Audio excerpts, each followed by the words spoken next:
Even with our neighbor, we are prepared to talk to them because war is no more. Bharat को एक बार फिर पुरअमन मुज़ाकरात की दावत दी गई है।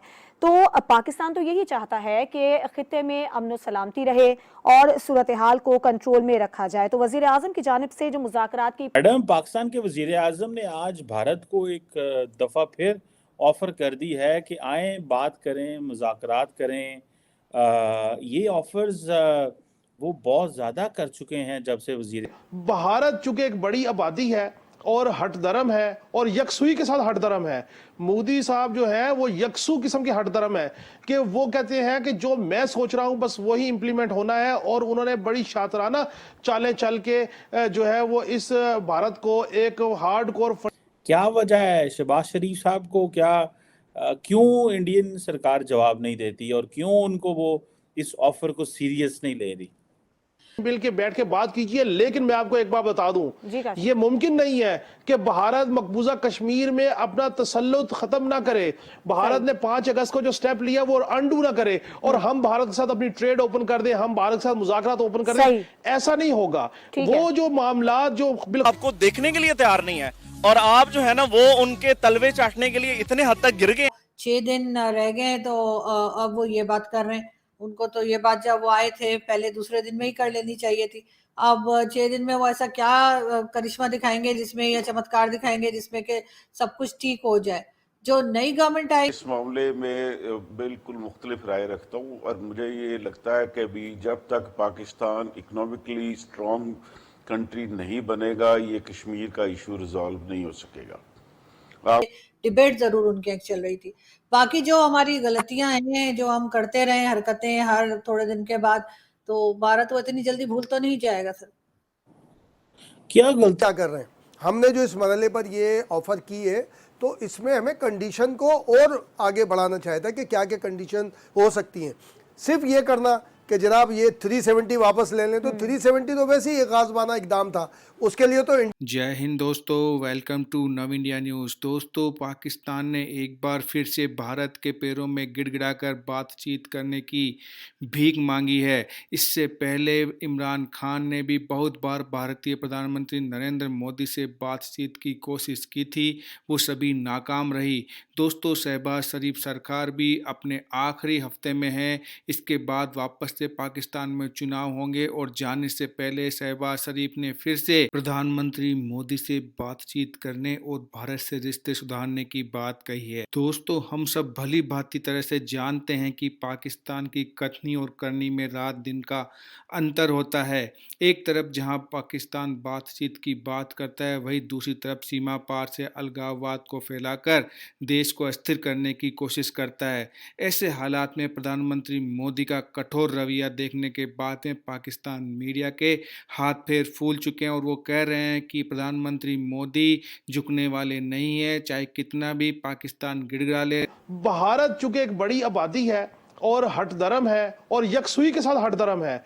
मोदी साहब जो है वो यकसू किस्म के हटधर्म है कि वो कहते हैं कि जो मैं सोच रहा हूं बस वही इंप्लीमेंट होना है, और उन्होंने बड़ी शातराना चालें चल के जो है वो इस भारत को एक हार्डकोर फंडामेंटल स्टेट में कन्वर्ट कर दिया। और अब उनका जो प्लान है कि मकबूजा कश्मीर में जो उन्होंने शब खून मारा, वहां पे तमाम बुनियादी इंसानी हकूक को डिसमेंटल करके वहां पे भारत जो हिंदू है उनकी वहां पे आबादकारी का निजाम शुरू है। और कितने जुल्म की बात है कि ये तमाम की तमाम चीज़ें रोज़े रोशन की तरह आश्कार है। मैंने नहीं देखा कि कोई इंटरनेशनल फोरम, यूएन के कोई मिशन, कोई ऐसे कंट्रीज़ के लोग वहाँ गए हों जिन्होंने कहा हो कि ये बुनियादी इंसानी हकूक की खिलाफ वर्जी हो रही है, उसके ऊपर बात की गई हो, भारत को उसके ऊपर क्रिटिसाइज किया गया हो, या भारत को सैंक्शन लगाने की थ्रेट दी गई हो। अफसोस की बुनियाद पे सिर्फ पाकिस्तान में एक छोटे से फैक्शन को लेके इसराइल भी खड़ा हो जाता है इंसानी हकूक की खिलाफ वर्जियों के ऊपर, भारत भी प्रचार करना शुरू कर देता है। ये बुनियादी तौर पे वो दोहरा म्यार है, वो मुनाफिकाना रवैया है, वो मुनाफिकाना चेहरा है।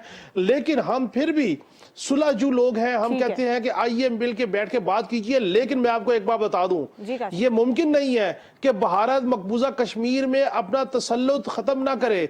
भारत ने 5 अगस्त को जो स्टेप लिया वो अंडू ना करे और हम भारत के साथ अपनी ट्रेड ओपन कर दें, हम भारत के साथ मुज़ाकरात ओपन कर सही। दें, ऐसा नहीं होगा। ठीक वो है। जो मामलात जो बिलखसूस कश्मीर के ऊपर इशू है उनको अंडू करना चाहिए और उसके बाद बैठ के इकोनॉमिकली एक्टिविटी का हिस्सा बनना बिल्कुल चाहिए। ठीक है मुनव्वर, एक तो जो कश्मीर में मकबूजा कश्मीर में जो भारत मजालिम ढा रहा है और उसके बाद वजीर आजम की जानिब से भारत को मुज़ाकरात की पेशकश की गई है, आपको लगता है कि भारत की जानिब से कोई रिस्पांस आएगा, कोई अच्छा रिस्पांस आने की उम्मीद है?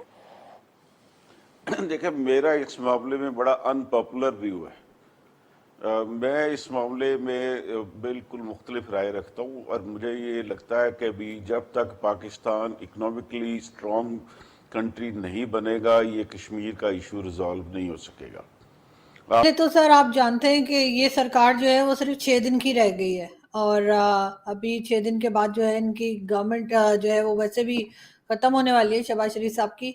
और उससे पहले भी जब से ये गवर्नमेंट आई है किसी ने भी इसको सीरियसली नहीं लिया। वैसे तो खैर बाकी गवर्नमेंट्स को भी कोई नहीं लेता, लेकिन इनको तो बिल्कुल ही नहीं लिया। तो शायद एक रीजन ये भी होगा। उसके बाद ये कि अगर इलेक्शंस होते हैं, जो कि बार बार कहा जा रहा है कि डिले हो जाएंगे, जो कि होने तो नहीं चाहिए, लेकिन अगर जब भी इलेक्शंस हो जाएंगे और जो नई गवर्नमेंट आएगी जिसमें काफी चांसेस हैं कि नवाज शरीफ साहब आएंगे एज अ प्राइम मिनिस्टर, तो फिर एक जब पक्की गवर्नमेंट आएगी, या पक्की से मेरा मतलब है एक प्रॉपर गवर्नमेंट आएगी, उसके बाद ही शायद भारत या कोई भी दूसरी कंट्री जो है वो बात करने को तैयार हो, हाँ कहे या ना कहे। अभी आपको भी पता है, मुझे भी पता है कि शहबाज शरीफ साहब की क्या हैसियत है और कितनी पावर है उनके हाथ में। और दूसरा ये कि वो 6 दिन रह गए हैं तो अब वो ये बात कर रहे हैं।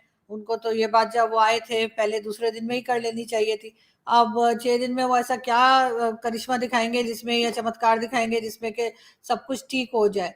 जो नई गवर्नमेंट आएगी और अगर वो 5 साल निकालती है या नहीं निकालती, लेकिन फिर भी जाहिर है वो एस्टेब्लिशमेंट की फेवरेट होगी और फॉर द टाइम बीइंग हम कह सकते हैं कि जब उनको लाया जाएगा तो वो अगर ये बात करते हैं उसके बाद हो सकता है कि इंडिया की तरफ से कोई रिस्पांस आए। वैसे तो आपने देखा होगा कि उनके पार्लियामेंट में भी ये बात कुछ दिन पहले कही गई थी कि पाकिस्तान के साथ जो है वो ट्रेड होनी चाहिए, या पाकिस्तान के साथ जो है वो इकोनॉमी पे बातचीत होनी चाहिए। खैर वहाँ भी उन्होंने डिसाइड नहीं किया, लेकिन ये डिबेट जरूर उनके यहाँ चल रही थी। बाकी जो हमारी गलतियां हैं जो हम करते रहे हरकतें हर थोड़े दिन के बाद, तो भारत वो इतनी जल्दी भूल तो नहीं जाएगा सर। क्या गलतियां हमने कर दी हैं मैडम?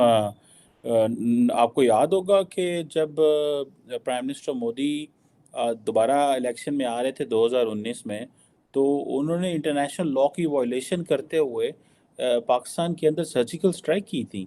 तो उसका रिस्पांस में पाकिस्तान की सरकार ने जवाब दिया और बड़ा मेयर्ड कैलकुलेटेड जवाब दिया और एस्केलेशन भी नहीं की, बल्कि उसके बात को डीएस्केलेट किया हालात को, और इवन के इंडिया का जो पायलट था वो भी वापस कर दिया। तो आप कह रही हैं कि हरकत आपको ये नहीं लगता कि जो पाकिस्तान की हुकूमत है, जो कि यही इसी असेंबली की बात कर रहे हैं, अगर फॉर एग्जांपल यही असेंबली पावर में थी उस वक्त, जो अभी ख़त्म हो रही है, जब प्राइम मिनिस्टर मोदी ने अपनी एयरफोर्स को कहा कि स्ट्राइक करें पाकिस्तान के अंदर, सो आपको क्या लगता है, क्या ऐसा जो है वो पाकिस्तान डीएस्केलेट करे लेकिन हरकतें पाकिस्तानी करे? What do you make of this? नहीं सर, पाकिस्तान की अब आप ना माने तो और बात है सर, ये तो मतलब आपकी पुरानी आदत है सर। आप यहाँ के आप तो बड़े बड़े टीवी चैनल्स पे जाके एकदम इनकार कर देते हैं, और यकीनन इसके लिए बहुत हिम्मत चाहिए कि आप सबके मुंह पे बैठ के कहें नहीं ऐसा तो कुछ हुआ ही नहीं। और सर इसके लिए मैं आपको 21 नहीं, को सलामी क्या देती हूँ। क्या नहीं देखिए हुआ?